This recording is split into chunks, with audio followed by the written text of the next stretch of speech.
Odds and ends.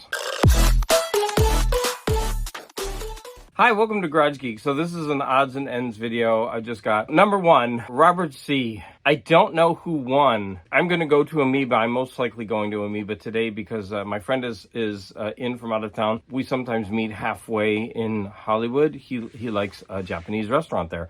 So I'm probably going to go to Amoeba, which is, if you don't know, this really big record store. I have a couple of ideas of records in mind because I was given place. Now, the problem is, I think Robert Z, unless I'm doing something wrong, Robert Z deleted all the videos related to the contest, and I didn't write down the winner because I thought, oh, I could always get the name of the winner when I buy the albums and then I could send them. So I was going to go ahead and watch a couple of videos just to make sure I'm on the right track with the type of music that I'm going to buy and send to the person. Like I said, I have a couple in mind, but I wanted to make sure it fits in with the style of music that the person likes. But long story short, which I already told the long story, so I guess long story short doesn't work. I don't know who won, and I need to get the address, number one. I need to know the types of the type of music that the person most likely likes. I'm kind of caught between a rock and a hard place because if I go to Amoeba, I don't want to randomly just buy some albums for someone. And then number one, I don't know who to send them to. And number two, the person ends up not liking the music at all because I haven't done my research. Can somebody please put in the comments the name of the person who won the contest? Okay. I forgot to show that when I went to Target last week, I got 2 Funko Pops. I wanted to show them off. So this is the one bad thing about this pop is it covers the art. Now he's grinning like that on the cover and going like this, but the art blocks it completely. This figure, I think, should have been at the side. And the next one I bought was this Justice League that has Shazam on it. Now, I actually don't have this one. They're all down here cheering, except Wonder Woman seems concerned. But yeah, this is a pretty cool Funko Pop with only Shazam. Now, I really think that Funko should have had Shazam on this side and Superman on this side, but do they really need to do that? No, because people will buy this anyway. So last night, my husband and I decided to go out. My husband wanted to show me 2 new record stores that are in my neighborhood. Now, the first one we went to was quite a shame. It was, and this is a really sad thing to say, but the store is quite nasty. And all the CDs were way overpriced. And then they had basically a bunch of reject albums from Amoeba, and most of them had $1 or 50 cents written on them. And then when we would take them to the front, the lady would say in Spanish, "Oh, this is an amazing album." And we took like 3 albums up. 2 of them were priced $50 and $1 from Amoeba, and they wanted $40 for the 3.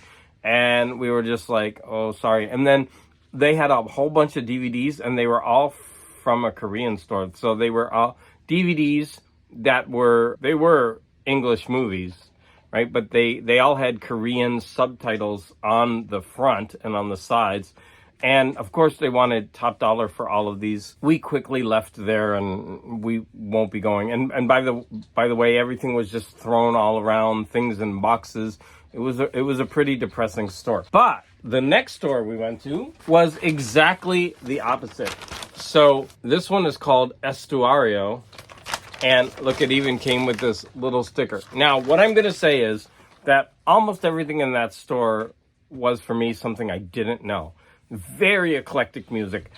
Beautiful shop, though. The whole layout was modern, gorgeous. I have a picture of my husband sitting next to a mushroom. I got 2 from that shop, and my husband got 3, but my husband already took his stuff inside. And I will definitely be going back there just because there were so many eclectic titles there that I don't know anything about. So I will go in there and randomly, once in a while, just buy a couple albums just to support him. So I got this Carmina Burana by Carl Orff. It's in the Deutsche Grammophon series that I'm collecting. It was $12. Beautifully packaged. I think I paid about $6 too much for this, but having said that, there are a lot of classical music albums that go for a lot of money that I don't know anything about. So who knows? This could be a decent price for this. But I'm used to paying $1 to $4 or $5 for these types of albums. So anyways, I got that one. Like I said, beautifully packaged. This is the way audiophiles package their albums.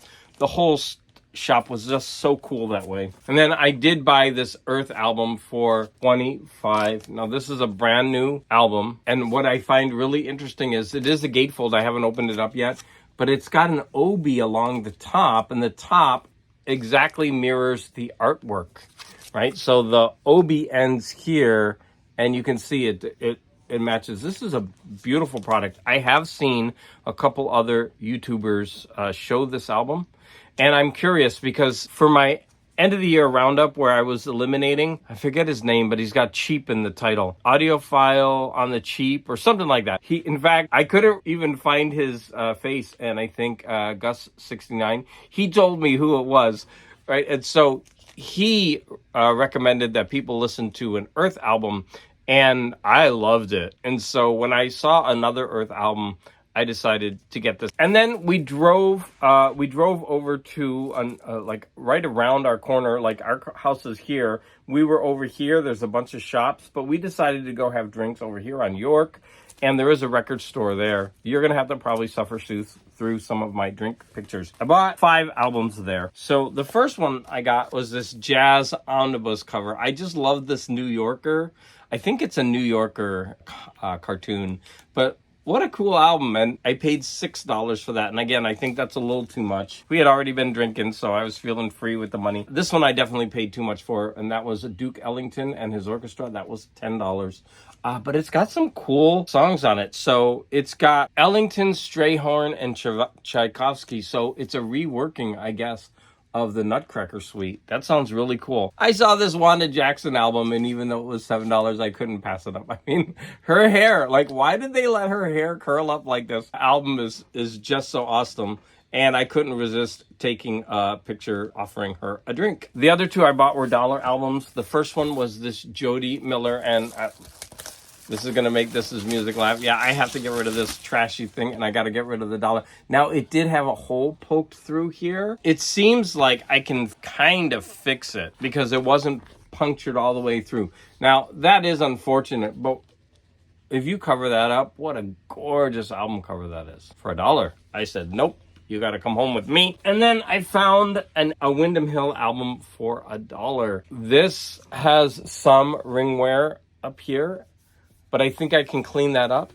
And the really bad part is it's got all this sticker residue, but it's scratched, like someone took their nails and scratched off the sticker. I'm actually going to try to clean this album up. I'm going to do that right now and see how it turns out. As you can see, I knew that would be there permanently. It's just scratched, but the album overall doesn't look too bad. And you know, when you pull out the vinyl, I mean, the thing is pristine. So even though the cover is a little bit damaged, and yeah, I really don't like that, for $1, this goes great with my growing Windham Hill collection. Blackjack. Now, I really wanted to do 21 Blackjack videos, but as I said in my Friday night chats, number one, some of my subscribers were getting frustrated by the number of videos I was putting out. So I was putting out the Blackjack videos daily, and even though they were only about a minute or a minute and a half, it did overall add to my video count, and it was also stopping me from producing longer videos like this one, because as Larry's Library pointed out, you only get 3 a day, and then YouTube doesn't promote your videos. I didn't know that. I'm gonna go ahead and I'm gonna finish this video, except for one thing, with my final Blackjack. I, for a while, collected playing cards, and I have a whole bunch of them, and mostly a lot of nature, wildlife, because I would get them at the national parks. So, for example, birds, Wyoming. I was trying to get one for every state. Point Reyes National Seashore. So a lot from the national parks. Wildflowers, animal tracks. And what's interesting about these is they would have them by region. So this is of the Southwest, and this is West. However, I do have a bunch that are art related. Like these cards, they all form a giant picture, each card. And then I do have some comic book related cards. And so what I'm going to do is, to get to 21, I'm going to show a group of aces and face cards, so that one from each set, so that I get to 20. And then I'm going to finish this by showing these two albums. This was the one that I wanted to end the series with. I recently bought this album solely because it had aces on the cover. And then this one I also bought recently had a king on the cover, Mario Lanza. So that's ace and king equals 21. So that was going to be my final entry, because that would give me the double, the bonus. From the Doctor Strange, we have an ace and a king. From the Black Hills region set, we have a 10 and an ace. From the 3D dog cards, we have an ace and a 10. That one just gets bigger. I guess that's what they... Lenticular is the new 3D. From the Elvis cards, an ace and a queen. From the Optical Illusions playing cards, backs look like this. I have this ace. Now, if you want to pause and read it, you can find out what the optical illusion is. And this 10. From the Joshua Tree, I have this ace and king. American authors with an ace and a jack. The Night Sky playing cards with an ace and a king. This Bicycle Bros Minos with an ace and a king.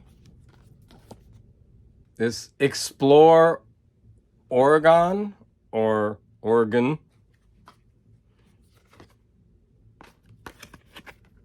with an ace and a king. Exploring Route 66 with this ace and king. I've talked about this in a video before. This is Winslow, Arizona, where they have a little square dedicated to the Eagles song, and there's Santa Monica. And this bicycle set, which is a little bit falling, the glue has come undone. Stargazer. We've got this ace and this king. Which one was your favorite? I have so many other decks of cards that I didn't show, but I stopped collecting them just because of space. But I think playing cards are really fun and gorgeous ways to collect some interesting art. In fact, one of the first videos I ever did before I became a YouTube channel, I practiced and I did a video on playing cards that I had bought. So I'm going to end this video, number one, by saying thank you. But I also want to end this video with a special message for Ben Rankins. I want to, again, thank you all for your support. One of my YouTube followers hates ABBA. Hates